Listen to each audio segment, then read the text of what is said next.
அஸ்ஸலாமு அலைக்கும் வரஹ்மத்துல்லாஹி வபரகாத்துஹு. எல்லாரும் எப்படி இருக்கீங்க? அல்ஹம்துலில்லாஹ் நான் ரொம்ப நல்லா இருக்கேன். இன்றைக்கி ஒரு சண்டே விலாக் தான். சண்டே ஒரு நாள் லீவ் விட்டாலே ஜாலியாகிடுவேன். கொஞ்சம் நல்லா இருக்கும்ல, நம்ம ஃபேமிலியோட டைம் ஸ்பெண்ட் பண்ணுறது, நம்ம குழந்தைங்களோட இருக்கிறதுன்னு சொல்லிட்டு அப்படியே நம்மளோட காரோட டூரையும் போட்டுடலாம். நம்மளோட கார் பார்த்திங்கன்னா சைலோ தான். ஆல்ரெடி நம்ம வீடியோ பார்க்குறவங்களுக்கு தெரியும். நம்ம செகண்ட் ஹேண்டில் தான் வாங்கணும்னு சொல்லிட்டு ஊருக்கு போகும்போது பர்ஃபெக்டாக சர்வீஸ்லாம் பண்ணி தான் எடுத்துகிட்டு போகணும். ஆனால் நம்ம கிட்ஸ் வச்சுருக்கோமே, எப்படி இருந்தாலும் குப்பையாக்கிடுவாளுங்க. அந்த மாதிரி தான் வந்தோடனே அப்படியே நிறுத்தியாச்சு. உள்ள க்ளீன் எல்லாம் பண்ணலை. சரி அப்படியே வீடியோ எடுக்கலான்னு சொல்லிட்டு எடுத்துகிட்ருக்கேன். இதுதான் நம்ம கார். நம்ம கார் பார்த்திங்கன்னா பிளாக் கலர் தான். ரொம்ப ஆசைப்பட்டு என் பிள்ளைங்களோட ஆசையை நிறைவேற்றணுன்னு ஒரு கனவோடு வாங்கினது.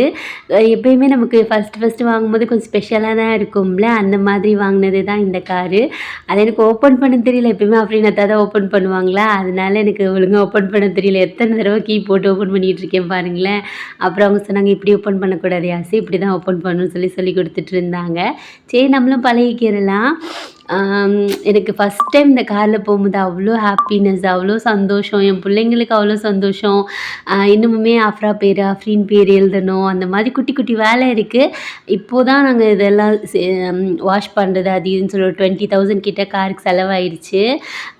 கொஞ்சம் புதுசாக மெயின்டைன் பண்ணலான்னு சொல்லிட்டு தான். இன்னும் கொஞ்சம் வேலை இருக்குது. ஆனால் இப்போல்லாம் பார்க்க மாட்டோம். கொஞ்சம் என்ன சொல்கிறது, போக போக கொஞ்சம் கொஞ்சமாக பார்த்துக்கலான்னு சொல்லிட்டு விட்டாச்சு. இதுதான் என்னோடய சீட். எப்போயுமே நான் ஃப்ரெண்ட் சீட் வந்துட்டு என்னோடது தான். எல்லாருமே கேட்பேன். எங்கள் அண்ணன் கூட கேட்பாங்க, யாசு நான் முன்னாடி உட்காந்துக்கிறேன். எனக்கு வாமிட் எடுக்காத ஒரு ரீசன் இருந்தாலும் என்னோடய சீட்டு அதுன்னு சொல்லிட்டு என் மைண்டில் அப்படியே செட் பண்ணி வச்சுருக்கேன்னா, அதனாலேயே எனக்கு ரொம்ப பிடிச்சமான சீட்டு. அவ்வளோதான். பெருசாக காரில் என்ன டூர் போட வேண்டியது இருக்கிற மீஷோவில் வாங்கின திங்ஸ் எல்லாம் அப்படியே நல்லா செட் பண்ணி வச்சு, காருமே நல்லா வாஷ் பண்ண கொடுத்தோமா, சூப்பராக வாஷ் பண்ணி தந்தாங்க. நல்லா க்ளீனாகவும் இருந்துச்சு. அப்புறம் என்ன சொல்கிறது, வெளியில் அந்த பாலிஷ் மாதிரியும் பண்ணி கொடுத்துருந்தாங்க. நல்லா இருந்துச்சு. சரி அப்படியே நிற்கட்டும். இனிமேல் நம்ம எங்கே லாங்காக போனால் தான் எடுத்துகிட்டு போவோம், இல்லை குழந்தைங்களோட லாங்காக எங்கேயாச்சும் போகிறோன்னா எடுத்துகிட்டு போவோம். அவ்வளோதான். நேற்று ஈவினிங் ஃபுல்லாக நான் என்ன வேலை பார்த்தேன்னா, வேலைக்கு போயிட்டு வந்துட்டு நம்ம எப்படி ஊருக்கு போகும்போது ட்ரெஸ் எடுத்துகிட்டு போகும்போது ஈஸியாக இருக்கும். ஆனால் வந்து பார்த்தோன்னு வைங்களேன், நமக்கு துவைக்கிறதுக்கும் துணி சேர்ந்துருக்கும். நம்ம கபோர்டெல்லாம் பார்த்திங்கன்னா அங்கிட்டு இங்கிட்டு கலைஞ்சி கிடக்கும். ஏன்னா நம்ம எடுத்து அப்படி வச்சுருப்போமா, அதனால தான். சரி ஈவினிங்காக இந்த கபோர்டை மடிச்சுட்டு நாளைக்கு வந்துட்டு அஃப்ரா குட்டி பீரோ, என்னோடய பீரோ எல்லாம் மடிக்கலான்னு சொல்லிட்டு, இது டெய்லி யூஸ் பண்ணுற திங்ஸ் தான்.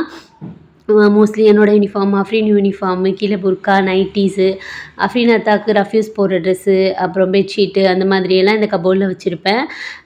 எப்போயாவது யூஸ் பண்ணாததை வந்துட்டு எப்போயாவது யூஸ் பண்ணுறத வந்துட்டு கவரில் போட்டு வச்சுருப்பேன். அதை அந்த கபோர்டு எடுக்கும்போது தான் இந்த டேப் கிடச்சிச்சு. அப்படி நம்ம சின்ன பிள்ளையில வாங்கினது. ரொம்ப ஃபோன் பார்க்கக்கூடாது, இதுவும் ஃபோனு தான், இருந்தாலும் கொஞ்சம் ஸ்க்ரீன் பெருசாக இருக்குதுன்னு சொல்லிட்டு இது வாங்கி கொடுத்தது. சரி ஆன் ஆகுதான்னு பார்த்தேன், ஆன் ஆகுது. அதோட அப்படியே சார்ஜ் போட்டு வச்சுட்டு நெக்ஸ்ட் டே கொஞ்சம் லேட்டாக தானே எழுந்திரிப்போம், சண்டே நம்ம, அதனால் லேட்டாக தான் எழுந்திரிச்சேன். ஒரு 9 o'clock ஆயிடுச்சு. எழுந்திரிச்சு எப்பயும் போல் டீயை போட்டுட்டு, இன்றைக்கி பெரிய வேலை என்னென்னா இந்த பீரோ மடிக்கிறது, அப்புறம் பாப்பாவோட புக்ஸ் எல்லாம் இருந்துச்சு, அதெல்லாம் காயலா கடையில் போடலாம், வீடை கொஞ்சம் நீட் பண்ணலாம். ஊருக்கு போயிட்டு வந்திருக்கோம்ல, போகும்போது நீட் பண்ணி வச்சுட்டு தான் போனோம். ஆனால் சண்டேஸில் நீட் பண்ணி வச்சிட்டோன்னு வைங்களேன், கொஞ்சம் வீக் டேஸில் நமக்கு கொஞ்சம் ஈஸியாக இருக்கும். வேலைக்கு போகும்போது குக் பண்ணிவிட்டு மட்டும் போகலாம். ரொம்ப டீப் க்ளீன் பண்ணணும் அப்படின்ற அவசியம் கிடையாது. எடிட் பண்ணிகிட்டு இருக்கும்போதே நம்ம அஃப்ரா குட்டி நல்லா தூங்கிட்டு இருந்தாங்க. எந்திரிச்சு உட்காந்து அழகு ஸ்டார்ட் பண்ணிட்டா. அவளை தூக்கி மடியில் வச்சுட்டு அப்படி எடிட் பண்ணுறேன். காலைல குட்டி மேடமும் பெரிய மேடமும் 2 பேருமே லேட்டாக தான் எழுந்திரிச்சாங்க. காலையில் நான் வீட்டில் இன்றைக்கி லீவுன்னு சொன்னோடனே குட்டி மேடமுக்கு சிரிப்பு தாங்க முடியலை. அவள் என்ன நான் ஸ்கூலுக்கு தான் வேலைக்கு போயிட்டேன்னு நினச்சிக்கிட்டு, ஸ்கூலுக்கு போக மாட்டிங்களாம்மா, லீவாம்மா, ஜாலிம்மா அப்படின்னு சொல்லிட்டு ஜாலியாக விளையாண்டுக்கிட்டு இருந்தா. அப்படி நமக்கு காலையில் இளநீ வாங்கி கொடுக்கலான்னு இளநீ வாங்கிட்டு வர சொன்னேன். அப்படின்னா இந்த மாதிரி உடச்சே வாங்கிட்டு வந்துட்டாங்க. அதை ஒரு கிளாஸில் ஊற்றி 2 பேருக்கும் ஆளுக்கு பாதி பாதியாக கொடுத்தாச்சு. இளநியுமே அதில் இருந்துச்சு. அதையும் எடுத்து பிள்ளைங்களுக்கு ஷேர் பண்ணி கொடுத்துட்டு, காலையில் ஏதாவது பிரேக்ஃபாஸ்ட் செய்யணும்ல, சிம்பிளாக ஏதாவது செஞ்சுக்கலாம். நம்ம மத்தியானம் பிரியாணி தான் செய்வோம் ஆல்வேஸ் நம்ம வீட்டில். அதனால் இவளுக்கு செப்புன்னு வந்துருச்சு. அவளுக்கு சொப்பெல்லாம் இருந்துச்சா, அதில் தேவையுள்ளது தேவையில்லாதது எல்லாத்தையும் எடுத்துகிட்டு காயெல்லாம் கடைக்கு போட வேண்டியது. இதுதான் ஞாயிற்றுக்கிழமை மோஸ்ட்லி நம்ம வீட்டில் நடக்குமே. வீடு க்ளீன் பண்ணுறது, குக் பண்ணுறது, சாப்பிட்றது, அந்த மாதிரி தான் நடக்கும். எப்போயாவது நாள் வெளியில் போவோம், அவ்வளோதான். இந்த டாய்ஸ் எல்லாம் புதுசாக இப்போ தேடி கண்டுபிடிச்சி எடுத்து வச்சுருக்கேன் பாப்பாவுக்கு விளையாட. காலைல பிரேக்ஃபாஸ்ட்டுக்கு என்ன செஞ்சேன்னா, நான் சின்ன பிள்ளையில எங்கள் அம்மா மாம்பழமும் தேங்காய் பால் அதெல்லாம் எடுத்து சூப்பராக ஒரு ஜூஸ் மாதிரி ரெடி பண்ணி கொடுப்பாங்க. அதை தான் செய்யலாம்னு சொல்லிட்டு ஒரு தேங்காயை நல்லா உடச்சி தேங்காய் பால் நல்லா திக்காக எடுத்து வச்சுக்கிட்டேன். இதுக்கு நீங்கள் வந்துட்டு வெல்லம் யூஸ் பண்ணிங்கன்னா நல்லா டேஸ்ட்டு நல்லாயிருக்கும். நான் இன்றைக்கி சர்க்கரை தான் யூஸ் பண்ணேன். நல்லா பழுத்த மாம்பழமா இனிக்கும்ல அந்த மாதிரி மாம்பழமாக எடுத்துக்கோங்க. புளிப்பாக இருந்துச்சுன்னா நல்லா இருக்காது. அதுலேயே நான் சர்க்கரை போட்டுக்கிட்டேன். உங்களுக்கு வெள்ளை வேணுன்னா நீ வெள்ளைப்பாக காய்ச்சி ஆற வச்சுக்கோங்க. சுகருக்கு பதிலாக நீங்கள் அதை ஆட் பண்ணிக்கலாம். டேஸ்ட் இன்னுமே சூப்பராக இருக்கும். மாம்பழத்தில் நான் பாதி மாம்பழம் எடுத்துக்கிட்டேன். பாதி மாம்பழத்தை தோல் சீவி மிக்சியில் போட்டு அரைச்சி எடுத்துகிட்டு நல்லா மிக்ஸ் பண்ணிக்கிட்டேன் தேங்காய் பாலில். அப்புறம் கொஞ்சமாக கட் பண்ணி வச்சுருந்தேன் மாம்பழம், அதையும் போட்டு மிக்ஸ் பண்ணியாச்சு. இன்றைக்கி காலைல பிரேக்ஃபாஸ்ட் பார்த்திங்கன்னா இதுதான். ரொம்ப சூப்பராக இருந்துச்சு. இன்னும் நீங்கள் வெல்லம் போட்டு செஞ்சிங்கன்னு வைங்களேன் ரொம்ப அட்டகாசமாக இருக்கும். உங்கள் அம்மா இந்த மாதிரி செஞ்சு கொடுத்துருக்காங்களான்னு கமெண்ட் பண்ணுங்கள். எங்கள் அம்மா நான் சின்ன பிள்ளைல நிறைய டைம் செஞ்சு கொடுத்துருக்காங்க இந்த மாதிரி.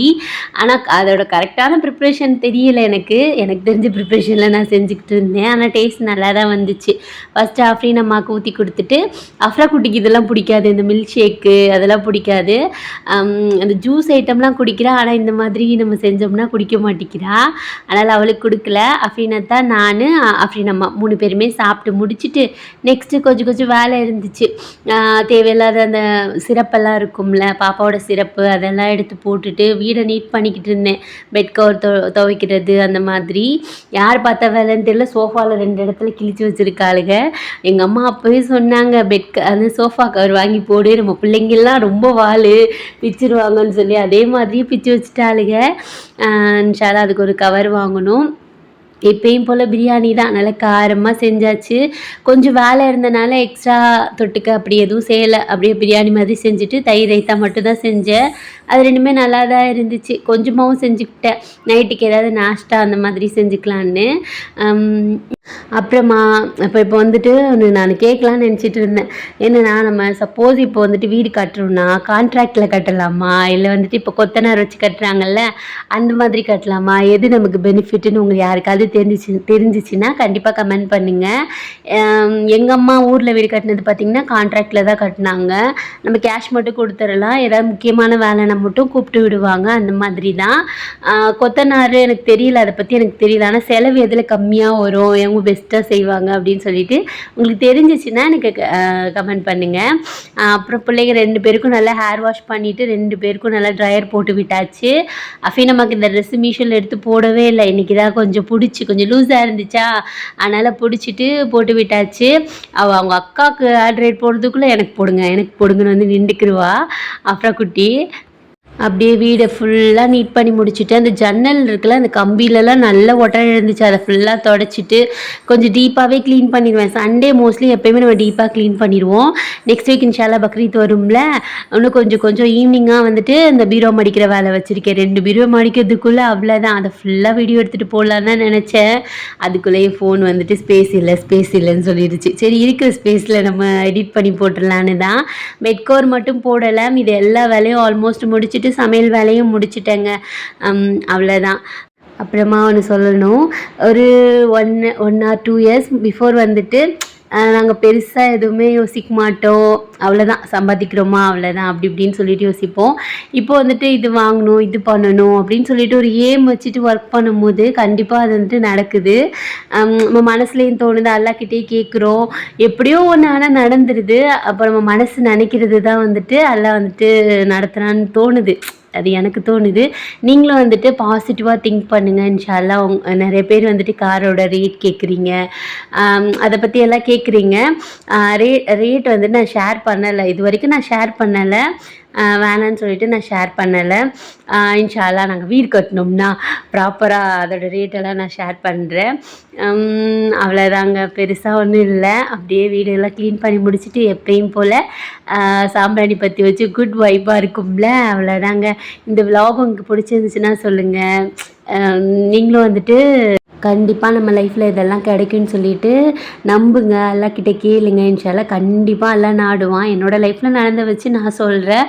இன்ஷால்லா அல்லாஹ் வந்துட்டு அல்லாஹ் நினச்சா எதை வேணால் எப்போ வேணால் எப்படி வேணால் நமக்கு தரலாம். அந்த மாதிரி தான் நாங்கள் கார் வாங்கணும்னு யோசிக்க தான் செஞ்சோம். என் பிள்ளை துவா செஞ்சாங்க 2 பேருமே, அல்லாஹ் அதை கபுலாக்குனா. அதே மாதிரி இன்ஷால்லா வீடு கட்டுறதையும் கபுலாக்கணும்.